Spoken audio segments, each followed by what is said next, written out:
Mga higala, di anang schedule og libre nga check-up sa Klinika de Alternativo Medicina and Wellness Center, Cebu City Branch. Karong May 27 to June 5, 2026. Alas 8 sa buntag ngadto sa alas 4 sa hapon. Kini nga free check-up maoy first come first serve basis. Klinika de Alternativo Medicina and Wellness Center, Cebu City Branch, Marijoy Building, Hakos Alim Street, Santo Niño, Cebu City. Telephone number 463-0841. This time check is brought to you by MX3. Dito ako believe.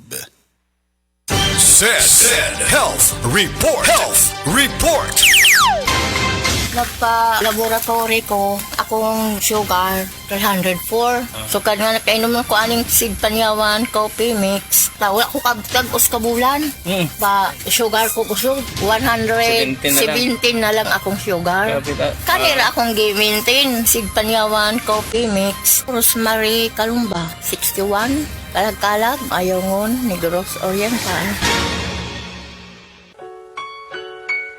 Paminawa ang tulumanon. Sensorily Ate Arlene. Matag alas 9 sa gabi hangtod alas 10. Dinhi lamang sa DYHP Cebu City.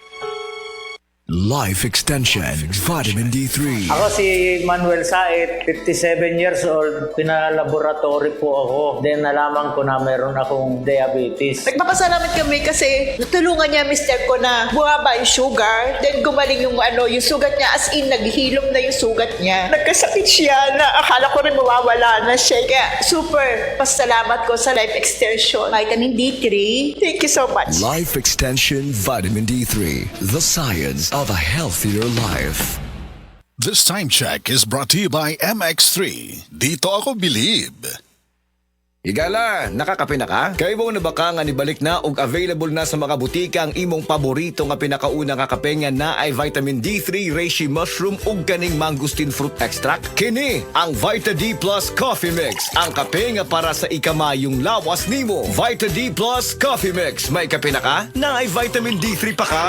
I'm Maria Janet Azarcon from Davao City. Dancing is my passion, pero minsan, hindi maiiwasan na nakakaramdam ako ng pananakit ng tuhod. Salamat sa Panginoon, I met MX3 Capsule. Based on the Journal of Aging Research and Clinical Practice, malaking tulong ang MX3 Capsule para maibsan ang pananakit ng tuhod kasabay ng tamang pagkain at exercise. No worries na ako sa sakit ng tuhod. Thank you MX3 Capsule. Dito ako believe. Mahalagang paalala, ang MX3 capsule ay hindi gamot at hindi dapat gamiting panggamot sa anumang uri ng sakit. MX3. Dito ako believe.